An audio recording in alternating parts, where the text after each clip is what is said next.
오늘 본문 속에서는 블레셋과 이스라엘의 전면전이 이루어지기 위해서 블레셋 군대들이 준비되고 집결하는 그런 장면들에 있습니다.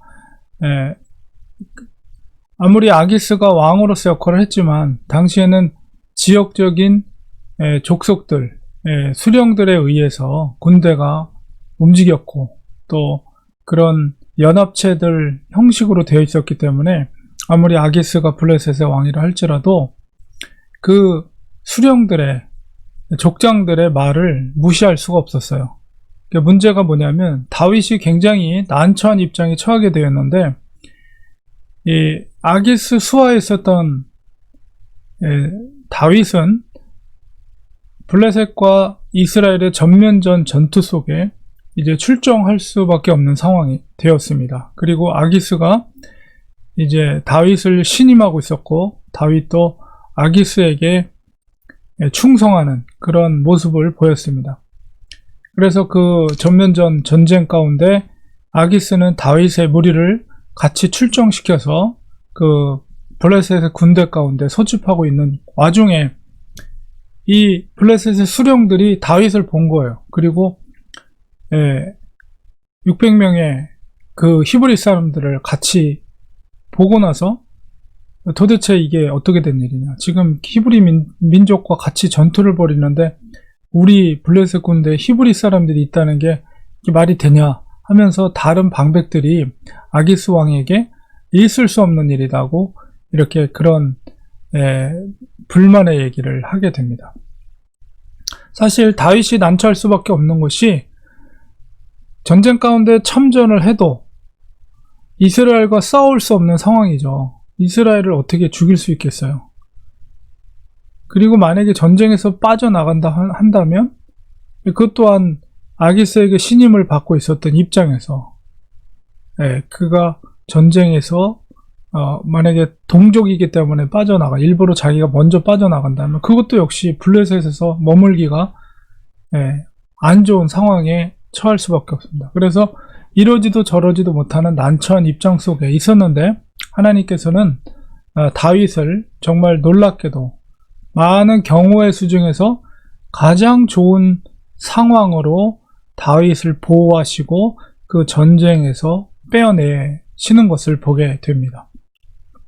결국 그 블레셋 방백들의 요청에 따라서 아무리 아기스가 왕이지만 그들을 거스릴 수가 없었기 때문에 다윗을 불러서 여차여차해서 우리 방백들이 너가 이 전쟁에 참여하는 것을 반대한다는 것을 이야기를 해줍니다. 무엇보다도 이제 그 블레셋 사람들은 골리앗과의 전투가 있은지 물론 세월이 많이 흘러갔긴 했지만은 10여 년 이상 흐른 것 같아요. 그 골리앗과의 이긴 지는. 그러나 그 당시에 노래가 지어져서 사울은 죽인 자가 천천히요 다윗은 만만이로다 이런 노래가 그 당시에 이스라엘 뿐만 아니라 블레셋에도 그 소문이 퍼졌기 때문에 그것이 오랫동안 이 블레셋의 방백들에게 기억되어 있었기 때문에 그 장본인이 다윗이거든요. 그러니까 어떻게 여전히 다윗은 사울과 한 통속이다 라고 이제 방백들은 믿고 있었던 거죠. 그리고 사실은 아기스가 몰랐지 그게 사실이거든요. 그래서 아기스는 다윗을 부르고 그 600명의 그 추종자들을 시글락으로 그의 후방으로 그들을 새벽 일찍에 떠나도록 이제 종용을 합니다.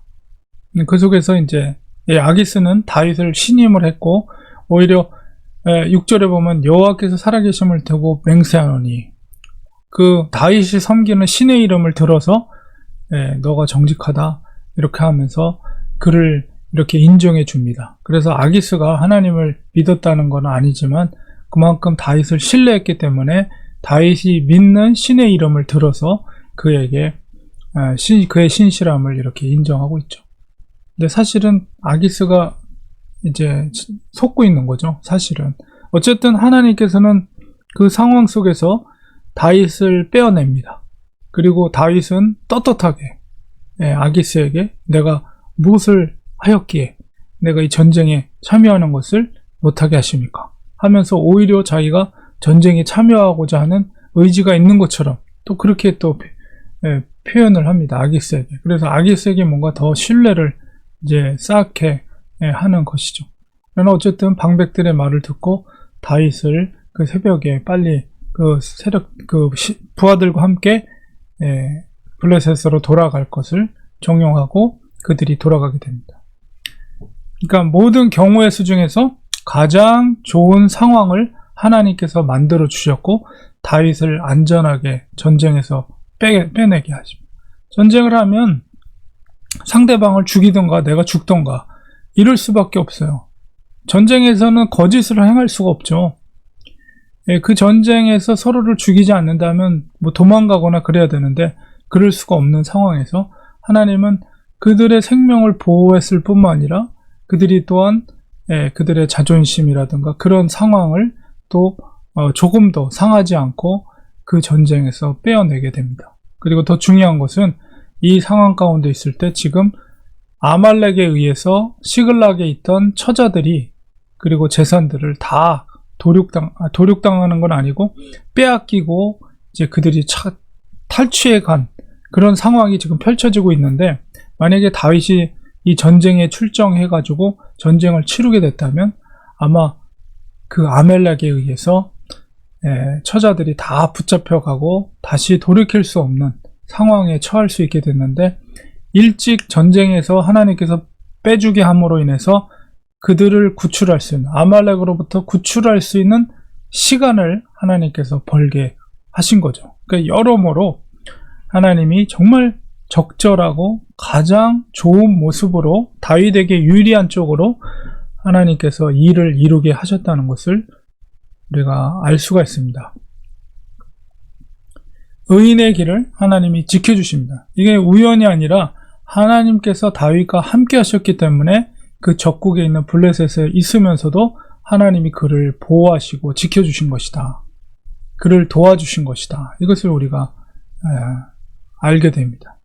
그래서 우리들도 인생을 살아가다 보면 정말 어려운 문제, 진퇴양난 그런 어려운 문제 속에 있을 때 뭐라고 기도해야 할 바를 알지도 못하는 그 상황 속에 있을 때 하나님을 끝까지 의지하고 하나님의 말씀과 뜻대로 걸어갈 때 하나님이 그 어려운 상황 속에라도 하나님이 지켜주시고 그 길을 인도하여 주셔서 하나님이 가장 좋은 결과를 이루게 하신다는 것을 이 다윗을 통해서 우리가 깨닫게 됩니다. 그래서 우리들도 중요한 것은 그 중심 가운데 하나님을 어떤 상황 가운데 있을지라도 하나님을 신뢰하는 것입니다. 하나님을 믿고 하나님이 동행해 주시고 하나님이 가장 선한 길로 인도해 주실 것을 확신하면서 하나님 앞에 간구하고 기도할 때 하나님이 함께 하시며 그 의인의 길을 가장 좋은 길로 이루어 가게 하신다는 것입니다. 다윗의 그런 놀라운 일하심, 하나님께서 다윗을 통해서 일하심, 그를 도우시는 이 역사가 바로 우리 성도님들의 삶 가운데도 반드시 이루어져서 아무리 이러지도 저러지도 못하는 어려운 상황 가운데 있을지라도 하나님이 가장 좋은 정말 놀라운 섭리를 통해서 가장 좋은 결과를 이루시는 그 은혜를 체험하는 우리 성도님들 되시길 간절히 소망합니다. 기도하겠습니다.